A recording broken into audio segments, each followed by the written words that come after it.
All right, I think we'll get started here. A couple cleaning items before we start. So I'm asking everybody to please keep yourselves muted unless you're talking, and also your cameras off. This helps with bandwidth. I'm having some bandwidth issues this week, so I'd appreciate it if we could do that.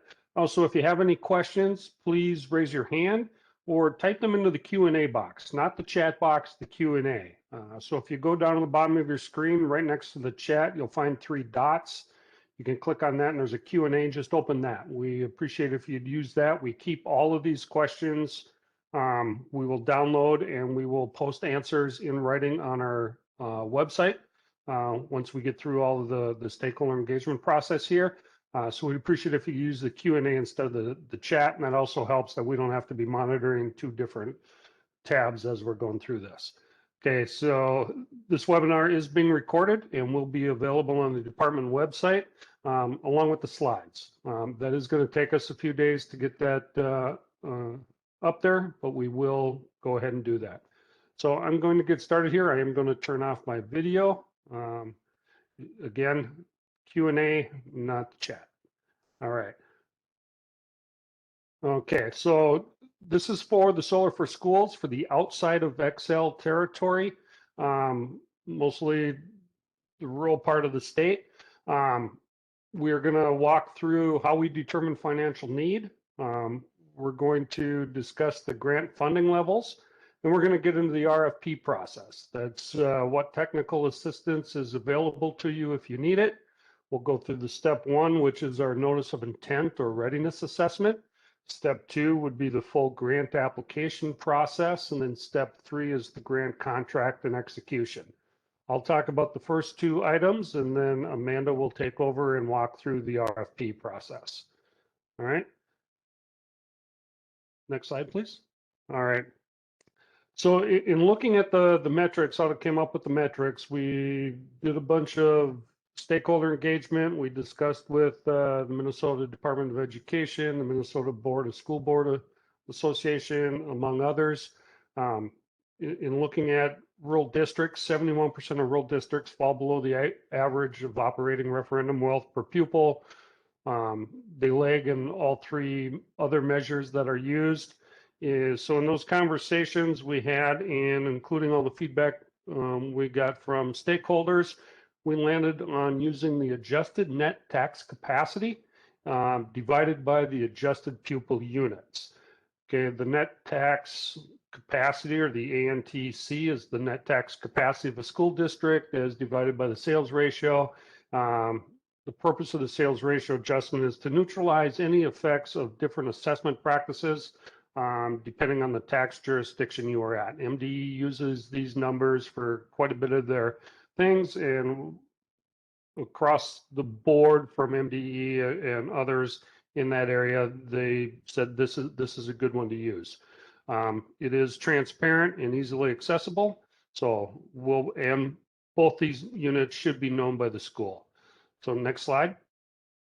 So to find these 2 numbers, you could go to the Minnesota Department of Education website, click on the data center, go down to data reports and analytics, school finance reports, then you click on the Minnesota funding reports, or MFR.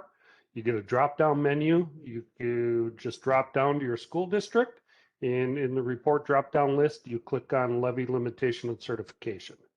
So it was important to us to make sure that the process was not too cumbersome for a school staff to provide this information. We wanted to make it transparent, but yet use a metric that was reasonable for the school's need.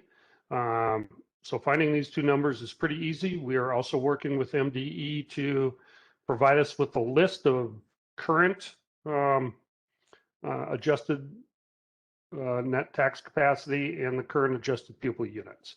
So once you get to that slide, this report will come up. You can see that in the middle column is the adjusted net tax capacity you'd use for 2020, and on the far right column, the last box there, is the adjusted pupil units. So we just take the adjusted net tax capacity and divide it by the net adjusted pupil units. And next slide. We're going to get a number. So that number you can see in this financial need metrics. We'll post this on our website. So just an example, say your school, that number comes up to under 5,000, which represents about 6% of the schools out there. That school would be eligible for up to 95% of the project funds.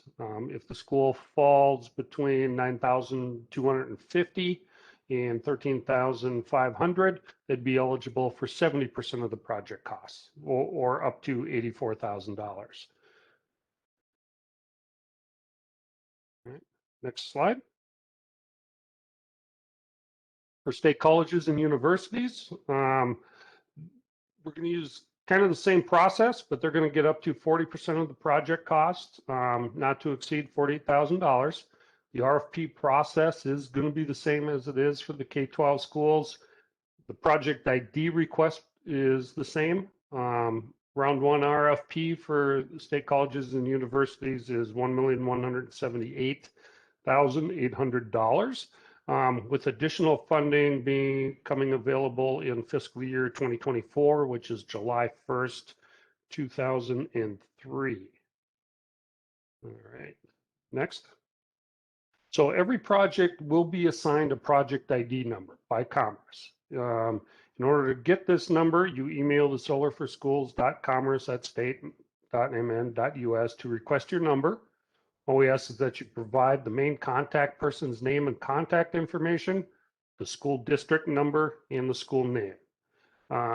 Similar for colleges, you provide the contact person, contact info, and the school name, and we will send you a Solar for Schools ID number. And we use this as a tracking mechanism throughout the entire process. So it's important that you include it on all your correspondences with the department, or if you are one of those schools that is working with certs on some technical assistance, please include it all the time. That's how we track this process through the thing. If you're talking to us over the phone, we probably will ask for this number. So it's important to keep this number handy. All right. And now I believe we're going to turn it over to Amanda for the RFP process. Hello, everyone. I know this is the first time you're hearing my voice. We're on day 7 of employment here. For this part of the presentation, we're going to give a broad overview of the specifics of the RFP and what each of those sections are going to look like. So this is the broad overview. Again, technical assistance, not part of the RFP, but available through certs to help schools develop their projects in varying capacities. The 2 official parts of the RFP are going to be that notice of intent, the school readiness application, and then the full grant application as well. So important dates, January 5th or January 31st for that school readiness application. And you will be notified, the school will, no later than February 28th. And then whenever you are notified, if it's before February 28th, you can start submitting those full grant applications all the way up through May 31st. And we will be reviewing those in the order in which they are received unless a queue becomes necessary.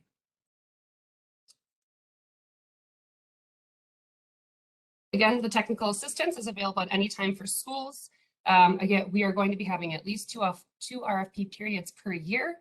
So we're hoping that schools are ongoing in developing their projects so that they are prepared to submit those notice of intents. So this is some of the technical assistance offerings that will be available through certs, all the way from Solar 101, which is that real basic, tell me about solar, what is the process like, and then helping through all the different pieces that are going to be required to get those applications in, from virtual site assessments to how to finance and different ownership types and tips to selecting the solar contractor as well. Once a school is ready to complete a notice of intent or the school readiness assessment, they can do that again between January 5th and January 31st. I'm going to go over the specific information that we are wanting to be collected here. So the first section is that school and key project contacts, some real basic school information here. And then we do want to make sure that schools are having an entire team help planning these projects. So there's the basic contact information for school board representative, the curriculum development contact, facilities, the primary schools contact, and the authorized school representative if different from any of those other ones. We are also asking for a signed letter of support by an authorized school representative, and the details of what we want in there are going to be included in the RFP. Essentially, we're trying to make sure that everyone's on board and wanting to move forward with these projects. next piece is going to be a curriculum development plan, and this doesn't need to be a completed curriculum by any means, but we are wanting to know who is going to be involved in the development and implementation of the curriculum. Give us a description of where you are to date, what work has been done, and what the overall plan is in moving forward. And then we also do encourage, but do not require, uploading any curriculum documents that have been developed to date or anything else that might be supporting your development.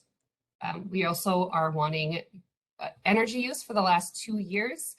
So in here, we want at least one hard copy of a recent electrical bill that's going to have all the relevant information on it. But other than that, we just want to know the monthly electricity use for the past 2 years. So if that is in the form of a spreadsheet or another document, that it's completely acceptable. But we do, again, need one firm copy of a recent electrical bill.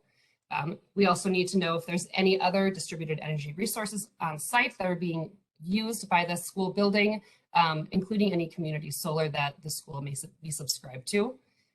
Also, a good description of any energy efficient measures that have already been undertaken by the school building or are in the works or planned to happen in the future. And then also identify at this point if you plan on having a solar thermal device as part of the system to be installed. Next part is going to be a system description. And again, this might be before a school has gone out to bid.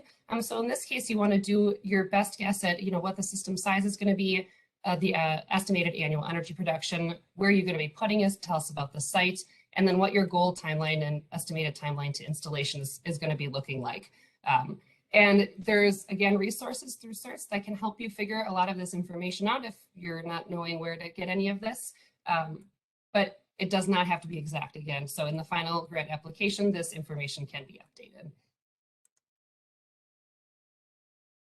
And then for the next section is going to be that procurement process. Please describe your school's procurement process and timeline.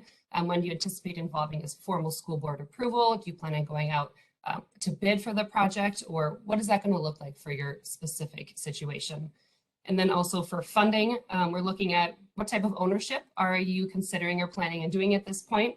What type of funding or financing has been secured per the project, including that Minnesota Statute 216B.41. And then also we want at this point you to look up and provide for us that adjusted net tax capacity divided by that adjusted pupil unit to determine what that potential upper limit of funding is going to be. And then finally put in your total grant request, which is not to exceed that maximum allowable grant funding, less any of those potential matching funds that the school is bringing. Final piece of that notice of intent is going to be utility and interconnection information. So we need contact information for your utility representative, and then also the utility support, interconnection, and timeline estimates. We're looking to make sure that schools have been in contact with their utility and understand the basics of kind of what the timeline and what to expect in moving forward with the solar project. Optional again, but encouraged is to get a formal letter of support from the utility so that they know that this project is coming and that they have been in contact and in communication with the school.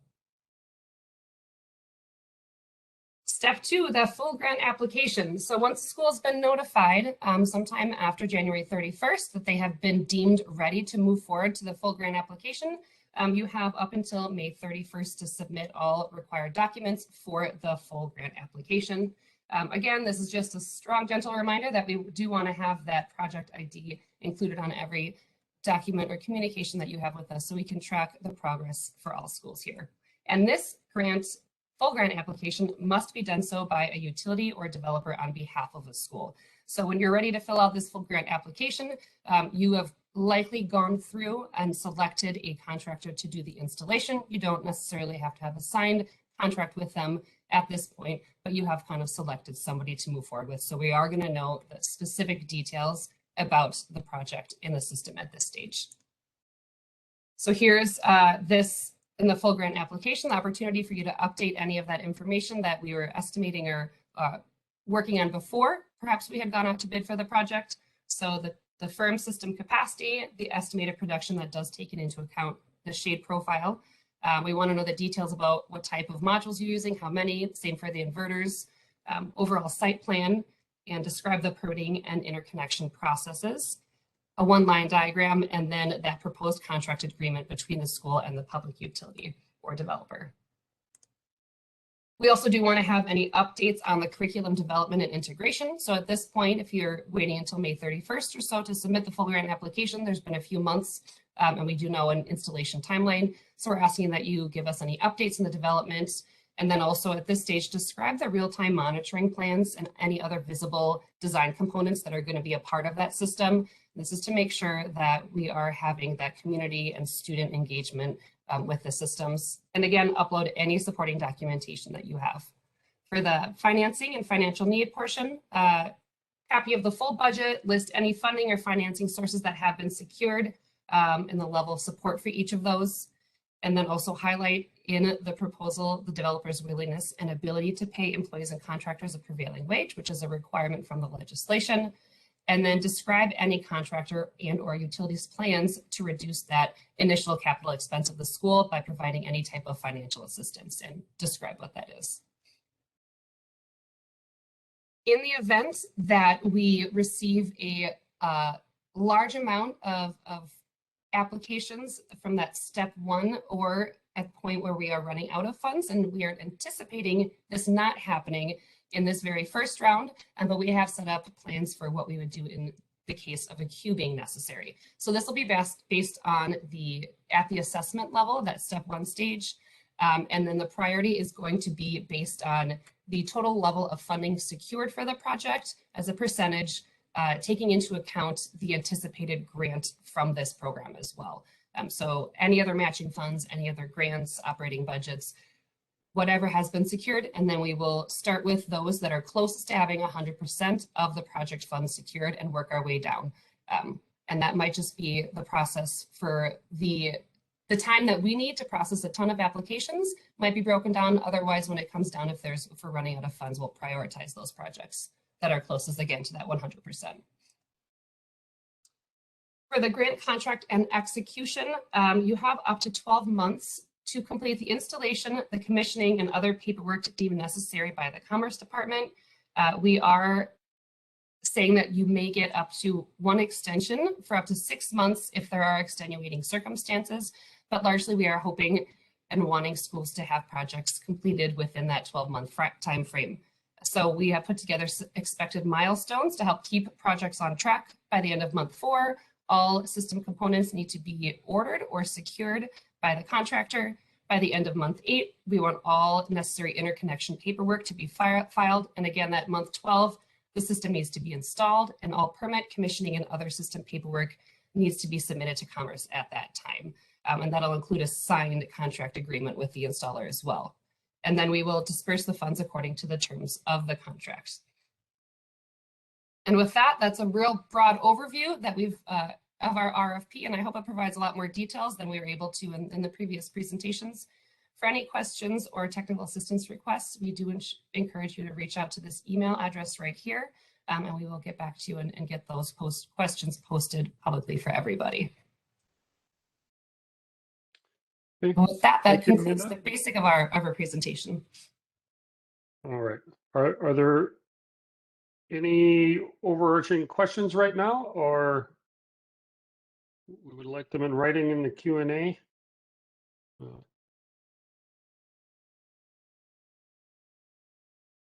right, again, the RFP process starts on January 5th. So a few weeks from now, we think we've put together a pretty good program here. What was the expected milestone for month 12 is a question. That milestone is that at the end of month 12, the system needs to be installed and interconnected with the utility with all permits and paperwork signed off and returned to the Department of Commerce.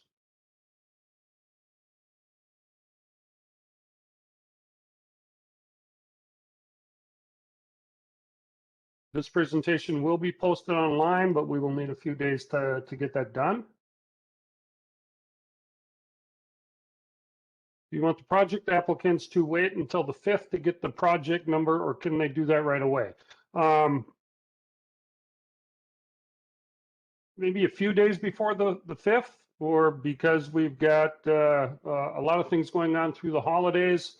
We don't have the tracking form set up yet. I would at least wait until the first of the year to request that number, but we will get those numbers to you pretty quickly. It's a very fast turnaround for us to give you that number.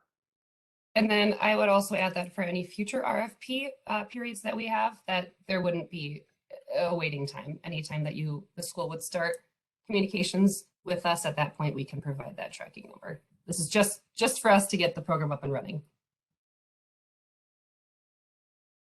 Okay, for colleges who qualifies as public colleges and universities in this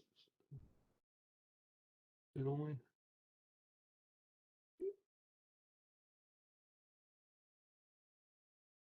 Yeah, private or not, or for-profit colleges do not qualify. These are colleges who are fall under the Minnesota State board. All right. And go back to slide, Mandy. The slide where it shows how to get to right here. Yeah, so if you go to their website, on the top bar, there's on the right a data center, which gives you a drop down, and then you just click on data reports and analytics, and then you will scroll down to the school finance reports. And then if you scroll further down on that page, it lists all the different types of reports that are available. You're going to click on the Minnesota Funding Reports, or MFR. I'd say it's about 2/3 of the way down that page. That opens up a drop-down box in a new window. In the first box, you're going to select your school district. You can leave all the other boxes as they are. And then in the report drop-down section, which is the bottom drop-down box, I think there's 5, you'll click on that and scroll down to levy limitation and certification. And that will pull up the report for your specific school district. We are hoping to secure a simple version of this on our website as well at some time, so that the information will be all much simpler and easier to access from our website. Okay, is it possible to make the PowerPoint available sooner than a few days? If you send an email to the solarforschools.commerce, we can send you one, but it does take our communications department a few days to get things posted up onto our website. So we can send you a copy of the slides.